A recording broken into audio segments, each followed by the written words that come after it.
అపర్యాప్తం తత్ అస్మాకం బలం భీష్మాభిరక్షితం పర్యాప్తం తు ఇదమేతేషాం బలం భీమాభిరక్షితం. అపర్యాప్తం తత్ అస్మాకం బలం భీష్మాభిరక్షితం పర్యాప్తం తు ఇదమేతేషాం బలం భీమాభిరక్షితాం.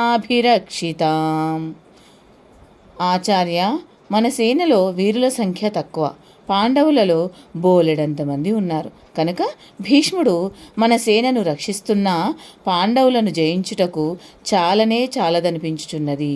భీముడి బలముచే రక్షింపబడుతున్న పాండవుల సేన నా దగ్గరగా మీద పడుచున్నట్లు గోచరించుచు మనలని ఓడింప సమర్థమైనదిగా ఉన్నది. అయనేషు చ సర్వేషు యథాభాగమవస్థితాః భీష్మమేవాభిరక్షन्तు భవంతః సర్వ ఏవ హి. అయనేషు చ సర్వేషు యథాభాగమవస్థితాః భీష్మమేవాభిరక్షन्तు భవంతః సర్వ ఏవ హి.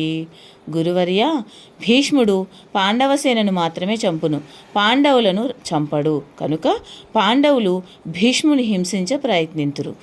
మీ యోగ్యస్థానములందు నిలిచి అప్రమత్తులై భీష్మ పితామహుని మాత్రం జాగ్రత్తగా కాపాడెదురు గదా. పాండవుల సంగతి మేము చూచుకొనగలమని దీని యొక్క భావం.